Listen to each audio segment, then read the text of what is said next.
पहले समझ लीजिए। पहले क्वेश्चन क्या था कि दो आवेश थे। कितने आवेश थे? दो। और दोनों आवेश के जो बीच की दूरी थी वो कितनी थी? 0.1 मीटर। अगर उन दोनों आवेशों का योग कितना हो, 9 माइक्रोकूलम हो, तो उन्हें अलग अलग ज्ञात करना था। समझिए पहले क्वेश्चन को, यहाँ पे ध्यान दीजिए। जैसे मान लो यहाँ पे एक आवेश है और यहाँ पर भी एक आवेश है। ये आवेश है Q1 और ये आवेश है Q2। दो आवेश है ना, A है और एक क्या है, B है। और इन दोनों के बीच की दूरी कितनी है? 1 मीटर है कि नहीं है? इनके कहने का मतलब है, पे समझिए ध्यान से, कि अगर हम Q1 और Q2 दोनों को जोड़ दें, दोनों क्या करें, यानी Q1 प्लस क्या होगा, Q2 बराबर कितना, 9 माइक्रोकूलम है। कितना? अगर इन दोनों को जोड़ दे तो कितना माइक्रोकूलम हो जाएगा? 9 माइक्रोकूलम।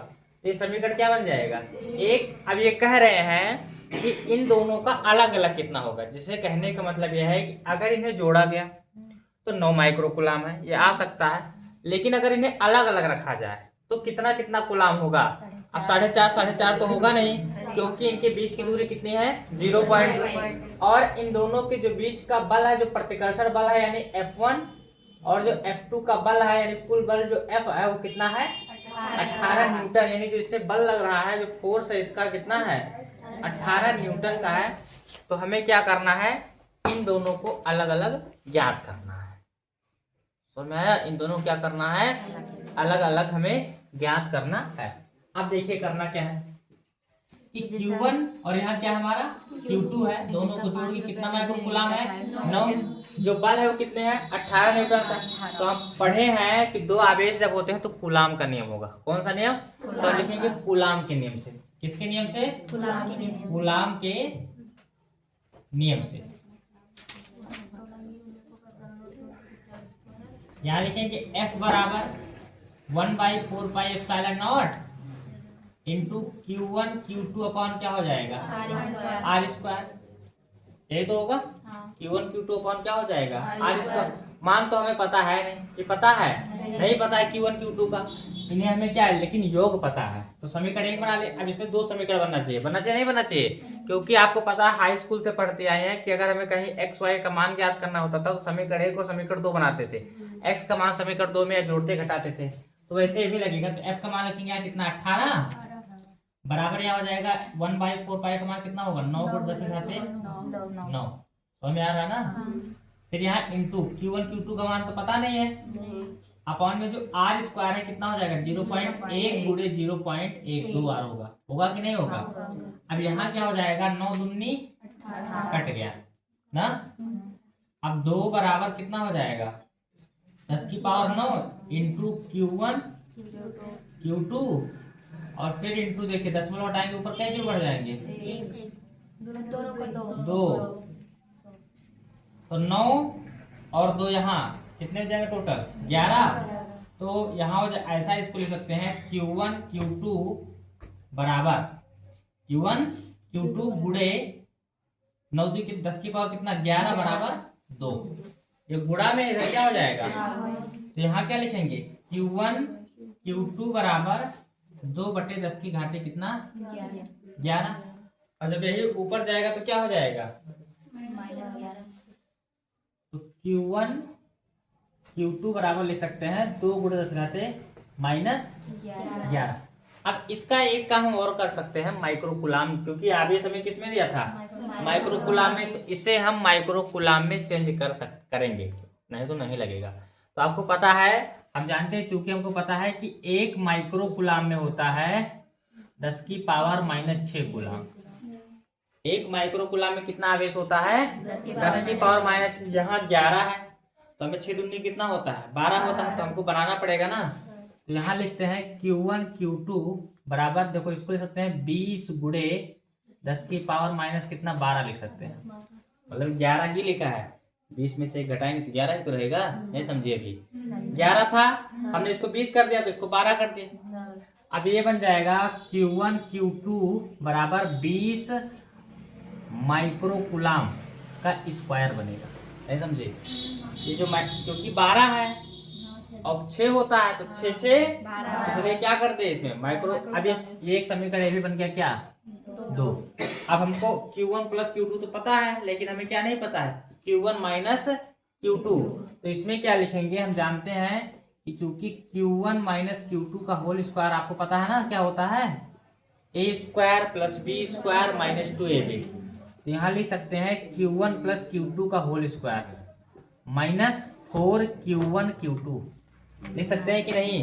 कैसे ये समझिए, जैसे यहाँ Q1 Q2 का होल स्क्वायर लिख सकते हैं। देखो ये है a square plus b square plus 2ab, तो 2ab है 2Q1 Q2, और जब 4Q1 Q2 में से 2 घटा देंगे तो कितना 2 ही तो बचेगा। तो ये लिखा क्या है माइनस बी का होल स्क्वायर ही लिखा है। इसको इस तरीके से भी लिख सकते हैं, ध्यान रखिएगा ये फार्मूला है। क्या है, अब ध्यान दो, हमें Q1 माइनस Q2 का निकालना है। क्या होगा Q1 minus Q2, Q1 plus Q2 का मान कितना है 9 है ना। लिखेंगे 9 का क्या हो जाएगा स्क्वायर माइनस 4। Q1 Q2 का मान कितना है अभी तो निकाले हैं 20, लेकिन है स्क्वायर है ना, है 20 माइक्रोकुलाम का स्क्वायर है, 20 माइक्रोकुलाम स्क्वायर दिया ना। अब यहाँ हो जाए Q1 माइनस Q2 तो एक के बात है 81 और 20 चौक 80। 81 में से 80 घटाओ कितना बचेगा एक बचेगा। तो समीकरण क्या बन जाएगा 3 हो गया ना। अब एक Q1 प्लस Q2 बराबर कितना आ गया 9, और Q1 माइनस Q2 क्या हो गया 1। अब इसको हम अलग अलग याद कर सकते हैं, इतना वो पहले उतार लीजिए। आप इसके बाद स्क्वायर क्यों हटा दिए हैं? वही तो बता रहे थे, देखो यहाँ स्क्वायर था, यहाँ 9 कितना हो गया 81 और 20 चौक 81 में से 80 आए कितना बचे 1। यहाँ चाहो आप स्क्वायर लगा लीजिए, क्योंकि यहाँ स्क्वायर हटेगा यहाँ रूट लगेगा, रूट 1 का मान कितना होता है 1 ही होता है, इसलिए स्क्वायर हटेगा नहीं हटेगा। अब उतना समझो ठीक है। अब देखिए समीकरण क्या हो गया 3 और यहाँ क्या है 1 है। तो समीकरण आपको पता है कि अगर यहाँ धन है यहाँ ऋण है और संख्या बराबर तो समीकरण जुड़ जाता है। तो लिखेंगे समीकरण इस तरह लगाए, उसमें भी लगाई हो किरचॉफ के नियम में सवाल समीकरण वाला 1 2 को जोड़ने घटाने पर तभी तो I1 I2। तो समीकरण बस वैसे है, समीकरण 1 व 3 को क्या करेंगे 3 को जोड़ने पर क्या करेंगे। देखिए यहाँ Q1 प्लस Q2 बराबर कितना दिया है 9 माइक्रोकुलाम, और यहाँ कितना आया है 1 माइक्रोकुलाम। Q1 माइनस Q2 बराबर कितना आया है 9 माइक्रोकुलाम है और 1 माइक्रो, यहाँ लिख लो 1 माइक्रोकुलाम ठीक है। अब देखो ये तो कट जाएगा, Q1 क्या है Q1 2Q1 और 9 1 कितना आ जाएगा 10 माइक्रोकुलाम। 1 2 गुणा इधर क्या हो जाएगा तो 10 बटे 2 पंचे Q1 बराबर कितना आ गया 5 माइक्रोकुलाम। अब Q1 का मान समीकरण चाहे 1 में रख दे चाहे कहाँ रख दे 3 में रख देंगे ना। तो लिखेंगे Q1 का मान समीकरण किसमें 1 में रखने पर, जैसे हम Q1 का मान समीकरण 1 में रखेंगे तो एक देखिए Q1 प्लस Q2 का कितना 9 है, तो Q1 का मान आया कितना है 5। क्या लिखेंगे 5 प्लस Q2 बराबर क्या माइक्रोकुलाम 9, इधर प्लस 5 का हो जाए 9 में से 5 घटा दो क्या माइक्रोकुलाम आया, और 5 और 4 जोड़ो 9 होगा कि नहीं होगा बस हो गया ठीक है। कान्हा कहाँ है